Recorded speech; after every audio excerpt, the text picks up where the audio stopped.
As águas do Mar do Norte estão vermelhas com o sangue dos trabalhadores do petróleo. Esta faixa marítima a leste das Ilhas Britânicas já foi cenário de graves desastres offshore de petróleo e gás. É frio, raso, violento e ainda assim, por décadas, tem sido a fronteira da independência energética europeia. A ganância tem seu papel, assim como a tecnologia e as políticas. Mas no meio de tudo isso, há um número que grita mais alto do que todos os outros: o preço do petróleo.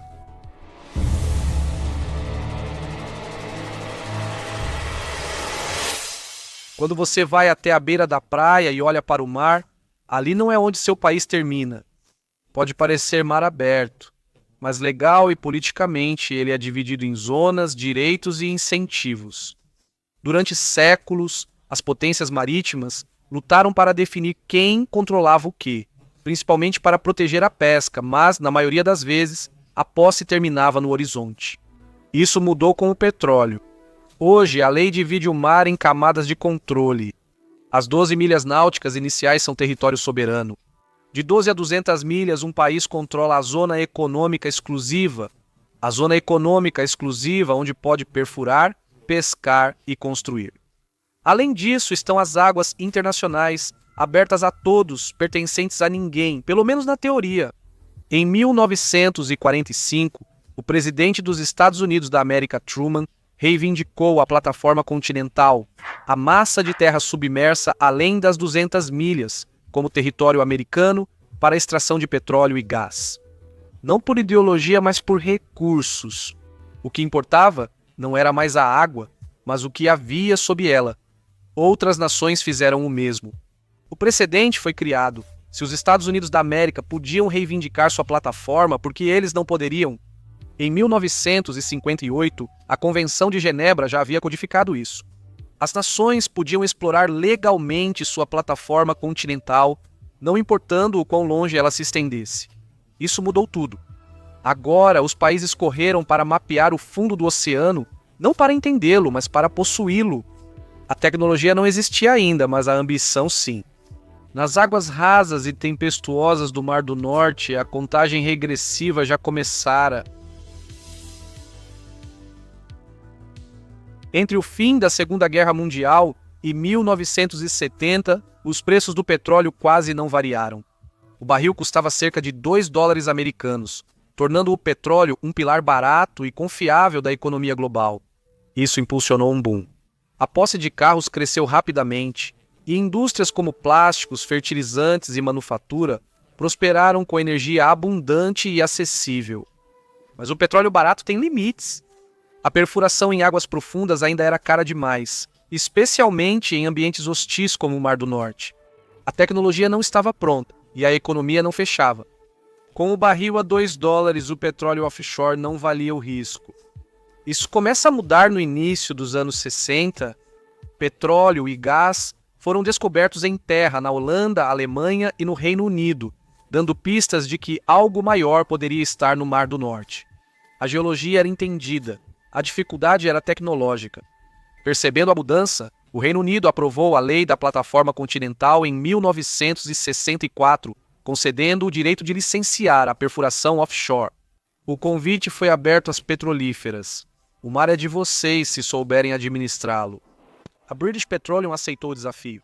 Em setembro de 1965, encontraram gás em West Salfield usando a Seagen, uma barcaça convertida em plataforma elevada sobre pernas de aço. Não era petróleo nem uma grande quantidade, mas era suficiente. As condições eram brutais.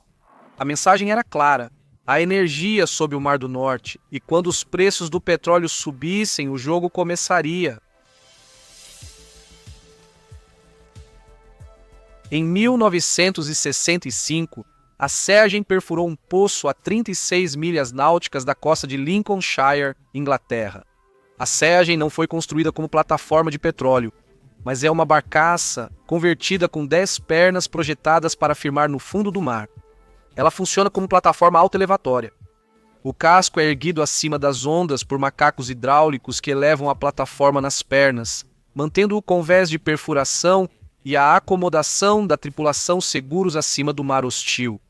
As pernas agem como pernas de pau, sustentando a plataforma contra o impacto constante das ondas do Mar do Norte, ventos fortes e correntes variáveis. Cada perna suporta grande peso e forças dinâmicas. As conexões entre as pernas e o casco são pontos cruciais de sustentação que precisam suportar o estresse sem falhar. Após concluir o poço, a equipe baixa o casco para mover a sonda a outro local. Esse processo exige a retração cuidadosa dos macacos hidráulicos, transferindo o peso do casco de volta para o oceano. Mas o frio do Mar do Norte se mostra fatal para a estrutura de aço da sonda. O metal nas pernas torna-se quebradiço no frio, perde flexibilidade e fica sujeito a fraturas. Em 27 de dezembro de 1965, a seadem virou enquanto era movida para um novo local de perfuração. Quando o casco é colocado na água, duas pernas cedem devido à compressão e flexão. O aço fratura-se de forma catastrófica ao redor dos poços e juntas enfraquecidos pelo frio e pela fadiga. Com duas pernas falhando, o equilíbrio da plataforma desaba, o casco inclina-se bruscamente e capota. O convés mergulha no mar gelado, lançando equipamentos soltos, a cabine de rádio e 32 tripulantes na água. O capotamento arranca a cabine de rádio, cortando a comunicação da plataforma. Nenhum pedido de socorro é enviado. O resgate depende inteiramente do acaso. O SS Boltrover, um navio cargueiro que passava, vê o colapso e imediatamente soa o alarme. Apesar dos esforços de resposta rápida, 13 morrem nas águas geladas e 19 homens são resgatados. Este é o primeiro grande desastre de petróleo offshore da Grã-Bretanha. O incidente com a Sigyn expõe os perigos de adaptar apressadamente tecnologias marítimas existentes para a perfuração offshore, sem levar em conta as condições ambientais extremas e as fragilidades dos materiais. A seadem virou uma lição sombria em engenharia, meio ambiente e um golpe inicial para a indústria do petróleo. Mas o perigo claro e iminente ainda é desconhecido pelo grande público. A partir deste ponto, toda a plataforma de petróleo no Mar do Norte exigiria uma embarcação de prontidão dedicada. Entre 1970 e 1973, o Mar do Norte vive um dos maiores booms de exploração de petróleo da história moderna. Em 1970, descobriram o campo de petróleo dos anos 40. Esse campo fica sob as águas agitadas a leste da Escócia e rapidamente se torna o maior do Mar do Norte. O campo dos anos 40 possui grandes quantidades de petróleo bruto em reservatórios de arenito a quase 3.000 metros sob o leito marinho. Em 1971, apenas um ano depois, exploradores descobriram o campo de petróleo Brent. Brent está a nordeste do campo dos anos 40 e leva o nome do ganso Brent, típico da área. Sua descoberta confirma que o Mar do Norte não é apenas uma pequena fonte de petróleo, mas uma grande província petrolífera capaz de rivalizar com fornecedores globais. Mais ou menos na mesma época, o campo de gás Frigg foi descoberto em águas norueguesas. Frigg tem grandes reservas de gás natural vitais para aquecimento e energia na Europa. O campo de petróleo Piper surgiu em território britânico em 1973. Cada novo campo traz mais certeza. O Mar do Norte não é apenas um lugar com algumas reservas espalhadas, é uma bacia extensa, repleta de hidrocarbonetos, sob suas ondas agitadas e tempestuosas. O potencial para abastecer o Reino Unido, a Noruega e além promete segurança energética e enormes retornos econômicos. As empresas petrolíferas correm para garantir sua fatia, elaborando planos para construir enormes plataformas offshore, capazes de perfurar e produzir desses reservatórios profundos. Esses campos demandam engenharia complexa e anos para serem construídos. As plataformas enfrentam tempestades intensas, ondas acima de 20 metros frio extremo e água salgada corrosiva. Dutos cruzam o leito marinho para levar petróleo e gás às instalações costeiras. De repente, o Mar do Norte se transforma de uma fronteira em um polo de desenvolvimento energético. Então, em 1973, tudo mudou. O preço do petróleo quadruplicou. O que antes era uma mercadoria relativamente estável, em torno de $2 americanos por barril, agora dispara impulsionado pela tensão geopolítica e pelo embargo de petróleo da Organização dos Países Árabes Exportadores de Petróleo. De repente, a economia da extração de petróleo muda. Campos que antes pareciam marginais ou caros demais tornam-se extremamente valiosos. Empresas agora investem bilhões em projetos de desenvolvimento antes inviáveis economicamente. O investimento cresce e a disputa pelas grandes reservas do Mar do Norte se intensifica. E com essa corrida, vem a urgência, o risco e a pressão para entregar a produção rapidamente. A promessa de riqueza e segurança energética impulsiona a indústria. O preço do petróleo está prestes a disparar. Mas o que aconteceu? Em outubro de 1973, o cenário energético global foi impactado por uma interrupção repentina e grave. Membros da Organização dos Países Árabes Exportadores de Petróleo, conhecida como Organização dos Países Exportadores de Petróleo, impuseram um embargo ao petróleo. O embargo visou países que apoiaram Israel na Guerra do Yom Kippur. Entre os afetados estão os Estados Unidos, o Reino Unido e outros aliados ocidentais. O impacto é imediato e dramático. A oferta global de petróleo cai drasticamente, gerando choques nos mercados mundiais. Os preços do petróleo bruto ficam voláteis em poucos meses. Esse aumento de 4 vezes surpreende governos e indústrias. No Reino Unido, a crise se manifesta como escassez de combustível que afeta o cotidiano das pessoas. Falta combustível nos postos e o óleo de aquecimento está escasso. Em janeiro de 1974, o governo instituiu a polêmica semana de trabalho de 3 dias para economizar energia e combustível.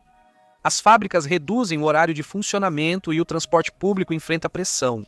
A crise expõe a forte dependência da Grã-Bretanha do petróleo importado. De repente, o Mar do Norte deixa de ser um investimento especulativo para o futuro. Tornou-se uma prioridade nacional urgente. As petrolíferas sofrem grande pressão para acelerar a produção nos campos offshore do Mar do Norte. Essa urgência muda tudo, a exploração avança mais rápido. Plataformas são feitas rapidamente, muitas vezes priorizando velocidade em vez de segurança. A tecnologia para extrair petróleo de águas turbulentas é complexa e ainda está em evolução. As plataformas enfrentam frio intenso e tempestades. Cada dia no mar é um risco para os trabalhadores. Contra falhas mecânicas, erro humano e riscos ambientais, os oleodutos e a infraestrutura submarina são levados ao limite para atender à demanda crescente. A crise do petróleo de 1973 impulsionou uma corrida para explorar os recursos do Mar do Norte. Isso revela a fragilidade das cadeias globais de suprimento de petróleo e o poder geopolítico do petróleo. Para quem trabalha nessas plataformas, os riscos nunca foram tão altos. A promessa de segurança energética vem acompanhada de um preço alto, pago em perigo e risco. Entre 1974 e o fim da década, o petróleo variou de 10 a 12 dólares por barril, justificando expansão e cortes de custos. Durante esses anos, 4 homens aqui e 2 ali não despertavam suspeitas. Todos os acidentes tinham uma coisa em comum: mergulho de saturação. Os homens realizavam os trabalhos mais perigosos, bem abaixo da superfície e sob pressão muito maior que a da água. Assim, isso acabou sendo aceito informalmente como custo dos negócios. Uma morte a cada poucos anos, um risco escrito nas entrelinhas. Em janeiro de 1974, Perry Kipnis e Roberto João Smith morreram no Drill Master. Um peso de lastro foi liberado acidentalmente durante o mergulho, fazendo a campânula subir rapidamente à superfície. Eles morreram devido à descompressão rápida antes mesmo de romperem a superfície das ondas. Em setembro do ano seguinte, Peter Holmes e Roger Baldwin morreram asfixiados em uma câmara pressurizada na Varga Drill. Devido a um medidor com defeito, o supervisor injetou gás em um espaço selado. A pressão disparou, o calor subiu para 120 graus Celsius, os mergulhadores puxaram a escotilha, mas não adiantou. Em novembro de 1978, Stark Nabbs trabalhava na costa da Escócia quando a linha de vida do sino de mergulho foi cortada por uma corrente de âncora. Ela caiu mais de 100 metros até o fundo do mar. O sistema de resgate exigia que um dos mergulhadores saísse do sino, mas a escotilha estava presa ao fundo do mar. Lothar Ward e Tony Prangley não conseguiram sobreviver. Em agosto de 1979, no Wild Rake, o cabo do sino de mergulho se rompeu durante a subida. O sino caiu com 2 homens dentro. O suporte de vida falhou, comunicações se perderam e o resgate chegou tarde demais. Cada vez houve investigações, cada vez as lições foram registradas, mas não houve prestação de contas, nenhum clamor nacional, nenhuma pausa em toda a indústria. Os preços do petróleo seguiram estáveis e as metas de produção inalteradas. Para as empresas, o sistema funcionava. Os homens foram enterrados em silêncio e as plataformas seguiram operando. Os verdadeiros desastres ainda nem tinham começado.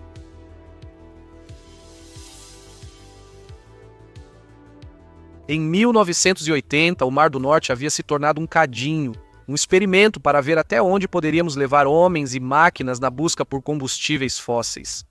Cada mudança nos preços globais do petróleo significava milhões ganhos ou perdidos.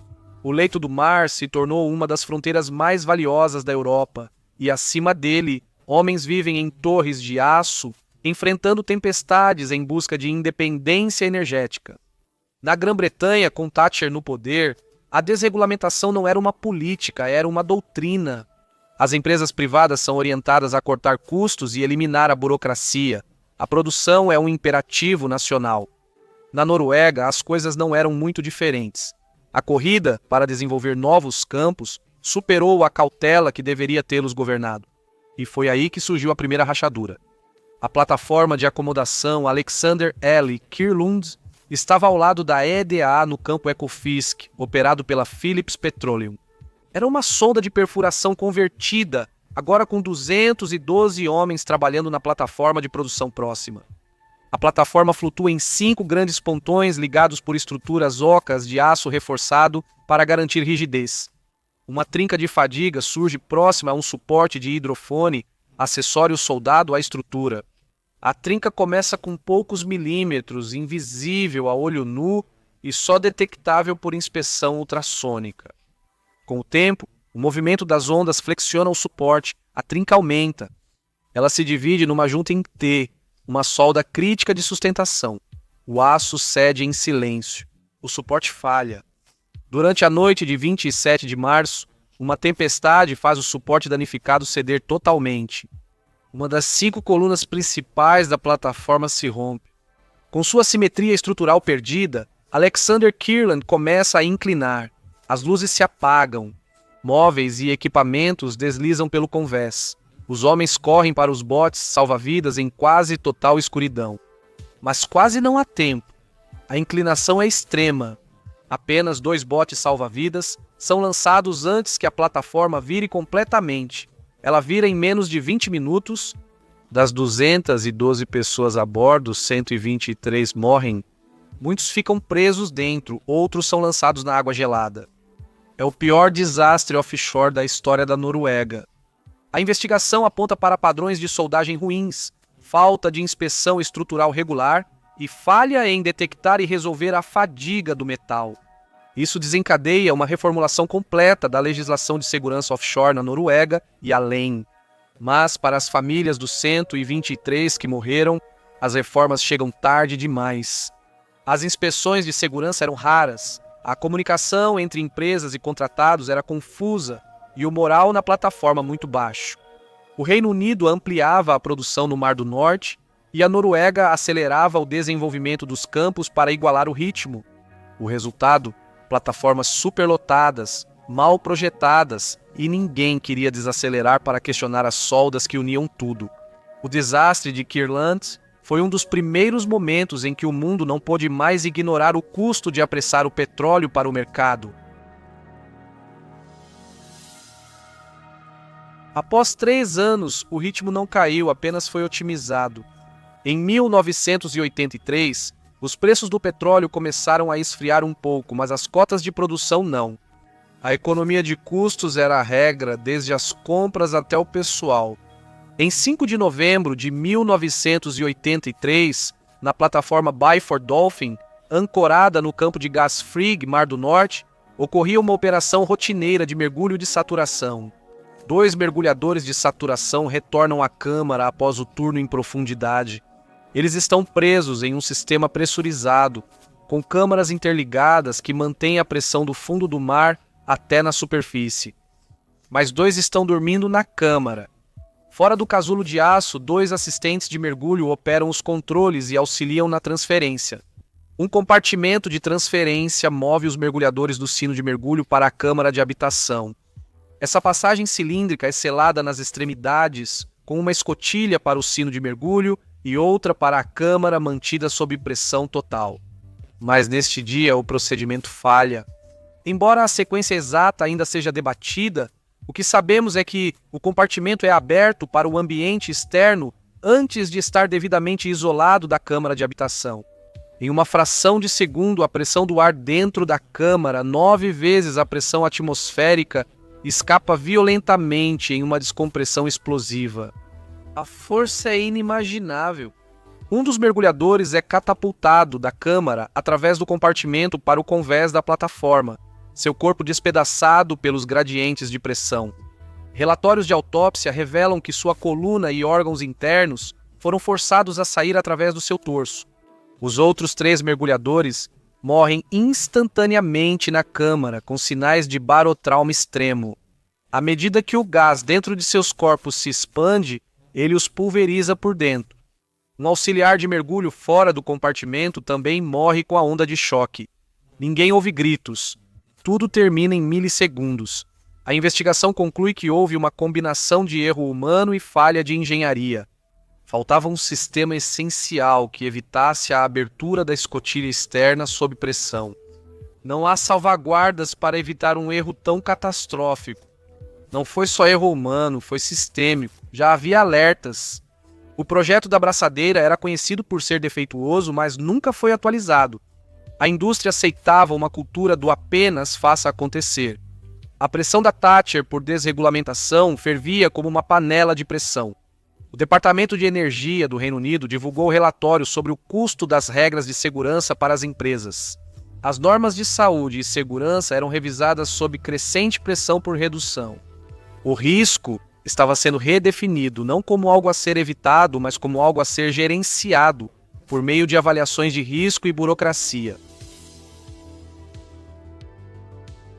Existem desastres que mudam a forma como trabalhamos. E existem desastres que mudam a maneira como enxergamos o próprio trabalho. Piper Alpha é o segundo caso. Pouco após as 22 horas de 6 de julho de 1988, a plataforma Piper Alpha, antiga joia do petróleo no Mar do Norte, estava movimentada à noite. Ela está a cerca de 120 milhas a nordeste de Aberdeen, extraindo grandes volumes de petróleo e gás do mar. Naquela noite, uma manutenção rotineira vira uma sequência de descuidos fatais. Mais cedo naquele dia, uma válvula de segurança de pressão havia sido removida de uma das bombas de condensado de gás para inspeção. A abertura é selada temporariamente com uma flange, um disco de metal plano apertado manualmente. O trabalho está incompleto, mas esse detalhe passa despercebido durante a troca de turno. Sem saber da ausência da válvula, a sala de controle autoriza reiniciar a bomba. Quando o sistema é repressurizado, o gás escapa pela flange solta. Ele sibila para dentro do espaço das máquinas como uma névoa densa. Em poucos minutos, alcança uma fonte de ignição. A explosão sacode a plataforma e chamas sobem ao céu noturno. Mas Piper Alpha não é apenas uma plataforma de petróleo. É um centro central interligado a outras plataformas e sistemas de dutos. O petróleo e o gás seguem fluindo de outras instalações. Não há sistema de bloqueio e etiquetagem, nem processo formal para isolar energia perigosa durante a manutenção. Substituições manuais e comunicação incompleta deixam o oleoduto ativo. Explosões secundárias ocorrem em seguida. Sistemas de emergência falham. Barreiras corta-fogo que separam zonas perigosas desabam com o calor. A sala de controle é incinerada. Os helipontos ficam inutilizáveis. Homens pulam no Mar do Norte para fugir do fogo. O resgate é caótico. Demora horas para as equipes de emergência chegarem. Muitos dos que sobrevivem à explosão inicial morrem por inalação de fumaça ou se afogam nas águas geladas. Dos 226 tripulantes a bordo, 167 morrem e as chamas continuam por semanas. O desastre da Piper Alpha foi o acidente de petróleo offshore mais fatal da história. Uma investigação posterior, o relatório Cullen, revela falhas sistêmicas de segurança, uma cultura de complacência e medidas perigosas de corte de custos. Isso leva a uma reformulação completa da segurança offshore no Reino Unido. O Executivo de Saúde e Segurança assume a regulamentação. Regimes de segurança são introduzidos e os procedimentos de bloqueio e etiquetagem tornam-se inegociáveis. Mas a dimensão da perda permanece. Até hoje, Piper Alpha é um símbolo do que acontece quando a produção é priorizada em detrimento das pessoas. A indústria de petróleo e gás do Mar do Norte ergueu impérios arriscados, o que funcionou por um tempo. As plataformas trouxeram riqueza, energia e poder geopolítico, mas, repetidas vezes, o sistema provou uma coisa: quando a pressão sobe, seja literal ou política, as rachaduras logo aparecem. E quando elas falham, as consequências são catastróficas. Às vezes em minutos, às vezes em milissegundos, e sempre ao custo de vidas. De Seading em 1965 até Piper Alpha em 1988, mais de 300 homens morreram em desastres offshore no Mar do Norte. E embora Piper Alpha parecesse o auge, não foi o fim. Outra equipe ainda estava lá fora, outro acidente esperando para acontecer. As piores falhas eram humanas. Protocolos ignorados, atalhos tomados por causa da urgência e dos prazos. O petróleo estava a $15 o barril naquela época. Quanto mais alto o preço, mais rápido as coisas acontecem, e a segurança vira apenas um item na planilha de custos, não um limite. O resultado? Uma sequência de acidentes que quase sempre acompanha o movimento do mercado. E justamente quando a indústria começa a mudar, quando os órgãos reguladores intervêm, quando as vidas finalmente deveriam parar de ser perdidas. Os anos 1990 começam com promessas com novas leis, fiscalização mais rigorosa, monitoramento remoto e cadeados de etiqueta vermelha em cada sistema. A segurança passa a ser algo a ser comprovado, não presumido. Mas o mar não liga para uma papelada, e para um homem nada disso será suficiente. Nos anos 2000 algo havia mudado. As regulamentações eram mais rígidas, a tecnologia era melhor, as fatalidades haviam diminuído. E então surgiu um número de outro tipo: 22 minutos. Esse foi o tempo que um mergulhador sobreviveu no fundo do mar, sem suprimento de ar, na escuridão total, a 91 metros abaixo da superfície. Em 18 de setembro de 2012, o mergulhador de saturação Chris Lemons trabalhava a 91 metros de profundidade. Ele está conectado à cápsula de mergulho por um umbilical, um cabo grosso que fornece gás respiratório, comunicação, aquecimento e energia. Então algo dá errado. O sistema de posicionamento dinâmico da embarcação de mergulho falha, o navio começa a derivar, o umbilical prende e depois se rompe. Lemons está isolado, cercado por água negra, em uma profundidade onde humanos não sobrevivem sem ajuda por mais de poucos minutos. Ele está sozinho, sem gás, sem calor, sem luz. Ele espera e de alguma forma ele sobrevive. Quando os socorristas chegam, já se passaram mais de 30 minutos, ele está inconsciente, porém respira. Seu cérebro milagrosamente está intacto. Cientistas sugerem depois que isso se deve à mistura de gases de saturação em seu organismo e às temperaturas congelantes que desaceleram seu metabolismo.